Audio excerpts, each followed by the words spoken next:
It is, it's so easy to look at the surface of things and just assume you understand exactly how they work. Right. Like take a beautifully designed website, for example. You click a button, a high-resolution image pops up, the page loads. The surface is smooth, it's intuitive, and it just makes sense. It looks effortless. Exactly. It feels effortless. But beneath that really clean interface, there is a massive, complex, invisible architecture of code. Oh, yeah. I mean, there are algorithms, databases, servers communicating flawlessly in milliseconds, routing data across the globe just to serve you that one single image. And we rarely think about the back end when the front end looks so seamless. We never do. And the truth is the physical world operates the exact same way. We look at a community gathering, a neighborhood block party, a food festival, a potluck, and we just see the front end. Just the folding tables and the paper plates. Right. We see the food and the people, but we rarely pause to consider the invisible architecture of human connection that actually makes that event function. So welcome to today's deep dive. Today, we're unpacking a really deeply poetic source document. It's titled Around the Cauldron of Charity. Which is a great title, by the way. It really is. Yeah. And it details a neighborhood's HIDIRELLEZ celebration happening this weekend, so Sunday, June 6 and 7, 2026. And, on the surface, it sounds like a simple, vibrant, local food festival. But our mission today is to explore how this gathering actually serves as an absolute masterclass in community building. Yeah, and to really appreciate the depth of what's happening here, it helps to understand what HIDIRELLEZ actually is. Please, lay the groundwork for us. So for those who might not be super familiar, HIDIRELLEZ is this ancient traditional spring festival. It's celebrated widely across the Turkic world, the Balkans, parts of the Middle East, and it marks the awakening of nature, right? The definitive arrival of spring. And traditionally, it actually celebrates the legendary meeting of the prophets Hızır and Ilyas on Earth. So intrinsically, this isn't just, a weekend barbecue. Right, it's not just hot dogs on a grill. Exactly. It's a time dedicated to renewal, hope, and communal rebirth. The text we have makes it clear that the physical food being prepared is really merely a vehicle for a much larger, much older spiritual undertaking. A spiritual and social undertaking. Right. I mean, the document describes these massive cauldrons set over open fires, simmering with rice, meat, and a traditional dish called keşkek. People are gathering, food is being handed out to literally anyone who walks by. The surface level details are incredibly vivid. But the food is just the user interface, right? Yeah. Underneath the rice and the keşkek, there is this incredibly complex algorithm of human kindness and shared intention. It's the back-end code of the community. Exactly. And the philosophy driving this specific gathering challenges us to look past that visible ladle of food and understand the profound mechanics of how a resilient community is actually built. It argues that the real offering isn't caloric at all. No, not at all. The true offering is the spirit of sharing. It's this active refusal of social hierarchy. Yeah. And to understand how this algorithm functions, we have to look at the ground rules of the physical gathering itself. Right, the actual mechanics of the event. Yeah, and the most striking rule enforced at these tables is a total, uncompromising commitment to anonymity regarding a person's status. This is such a crucial point. It is. On this day, at this table, no one asks who a person is. No one asks where they come from. They don't ask what means they possess. Every single person who walks up becomes a guest at the exact same table, under the exact same terms. It is a profound dismantling of the social scaffolding we usually rely on. Because, think about the power dynamics that plague almost every other form of charity or philanthropy. Oh, for sure. In a traditional charitable interaction, a strict hierarchy is established immediately. You have the giver, right?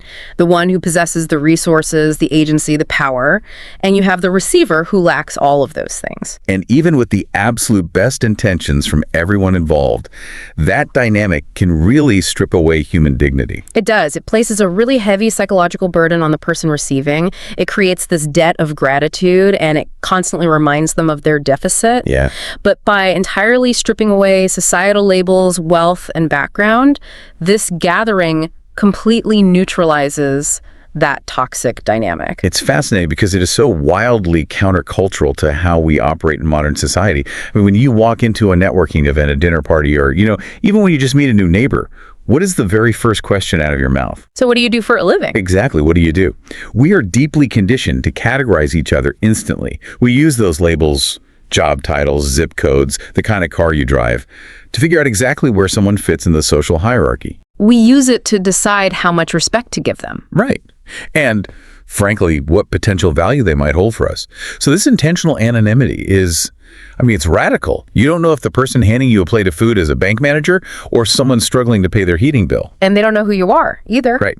So in a world where we are constantly ranking each other, is this intentional anonymity the core ingredient that transforms a simple meal into an act of profound brotherhood? I would argue yes, absolutely. Because you are no longer a giver or a receiver. Those are both roles defined purely by economics. Here, you are simply human beings participating in a shared ecosystem. Wow. The text actually explicitly states that truth grants direction and balance. And in the context of this gathering, the fundamental truth is equality. Stripping away the illusions. Exactly. The labels we carry, our impressive job titles, our bank account balances, they are temporary illusions, they're artificial constructs. So when a community structurally enforces the truth of our shared humanity, it creates a perfect equilibrium. It physically directs the gathering away from the individual ego. Right, because the ego constantly wants to separate itself. It wants to stand above, to be recognized for its generosity. But the anonymity starves the ego so the community can actually eat. I love that. Starves the ego so the community can eat. But dissolving that ego isn't just, a nice internal feeling.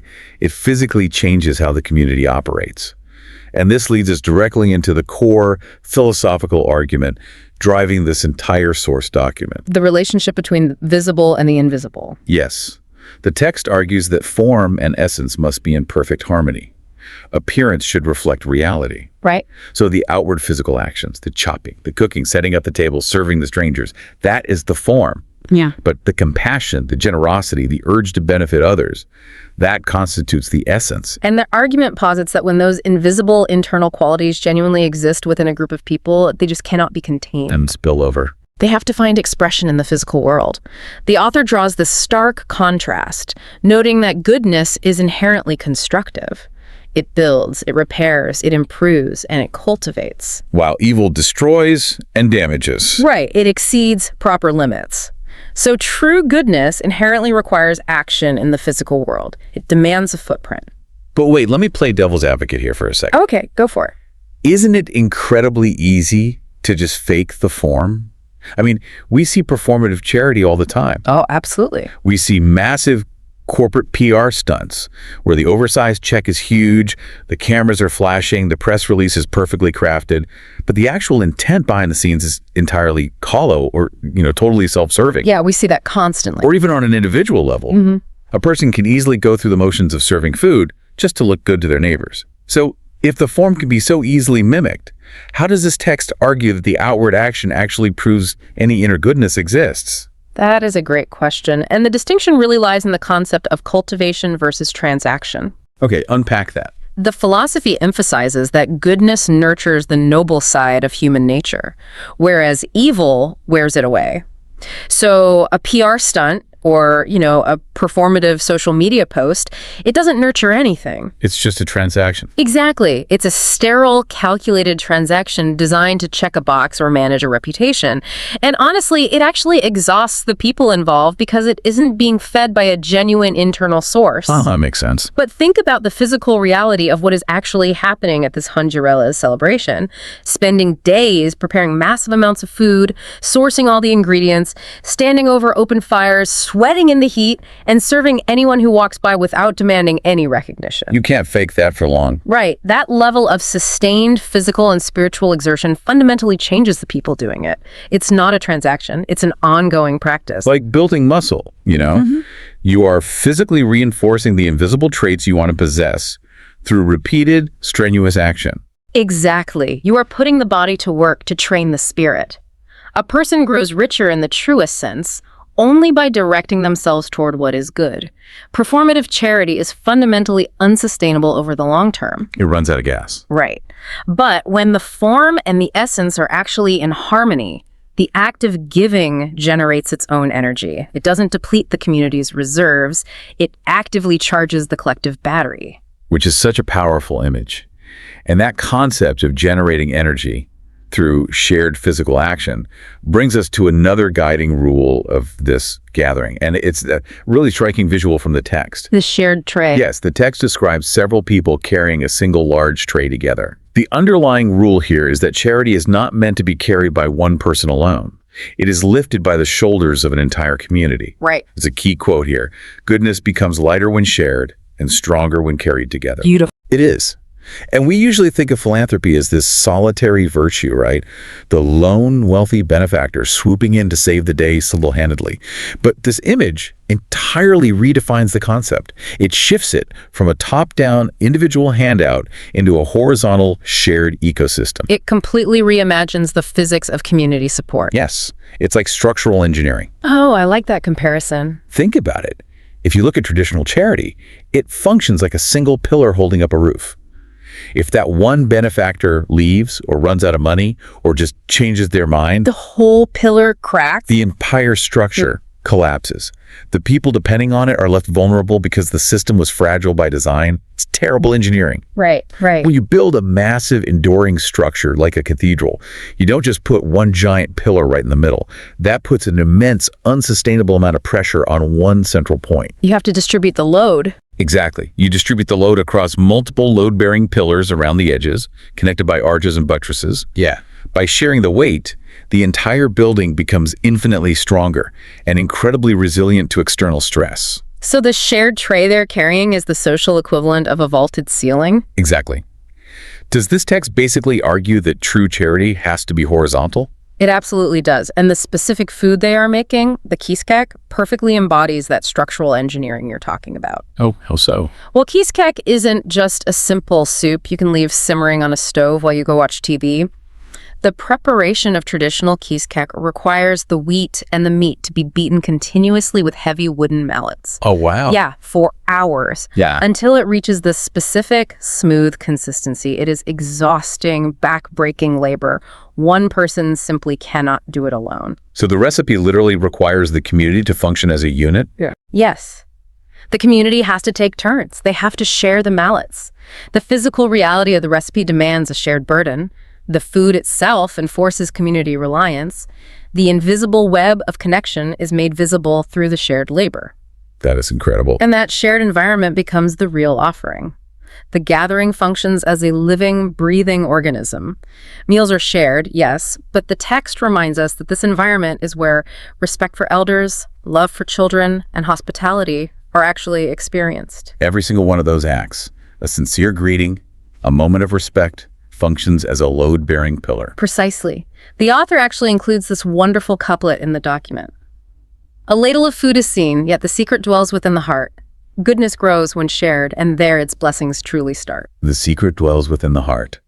It always traces back to the invisible driving the visible. Always. And the repetition of these actions ensures that the invisible architecture doesn't degrade over time. It's a constant renewal. Which ties perfectly back to the very nature of HIDIRELLEZ itself. Right. Exactly. A celebration of spring, of waking up, of renewing bonds that might have gone dormant over the winter. So as we zoom out, how does this invisible architecture map onto your everyday life? You know, you listening right now, you probably don't have a massive cauldron of keşkek simmering in your backyard this weekend. Probably not. You might live in a high-rise apartment where you barely know the people across the hall, let alone, share a heavy tray of food with them. But the profound beauty of analyzing this specific neighborhood celebration is how universal these principles truly are. You don't need the cauldron to apply the algorithm. Right. The principles of anonymity, of removing hierarchy, of matching your form to your essence, these apply to every single room you walk into. The document explicitly frames human life as a trust. It's not something to be squandered on superficial pursuits or ego-driven climbing. Yeah, the text has that great opening line. Right. It reminds us. One day, words are forgotten, many traces are forgotten, but the good deeds offered from the heart remain. Every sincere act of service, no matter how small, becomes a preparation for the future. Whether you view that through a spiritual lens as preparation for a day of account, like the text mentions, or simply as the legacy you leave behind for your family. The message is clear. To be misled by your own ego, these are roads that ultimately end in a dead end. Aligning your actions with truth and goodness creates something enduring. And that is the ultimate takeaway for you to consider as you go through your week. It is a challenge to audit your own invisible architecture. It's not easy. No, it's not. In your office, in your home, during your casual interactions at the grocery store, do your outward actions actually match your inward intentions? Are you just showing the world a clean website interface, offering polite nods and performative favors? Or is the code running underneath rooted in a genuine, quiet urge to cultivate the people around you? Are you hoarding your resources like a single fragile pillar? Or are you looking for ways to share the tray? It requires a continuous and often uncomfortable level of self-awareness. It really does. I want to leave you with a final thought to mull over. The author writes that the food simmering in those massive pots is just the visible expression of what is simmering in the people themselves. Yeah. So, if you choose to view every interaction you have today, whether it's an email, a difficult conversation, or just a small favor, as a direct manifestation of your internal state, what is currently simmering in your heart? And how will it taste when it eventually spills over into your actions?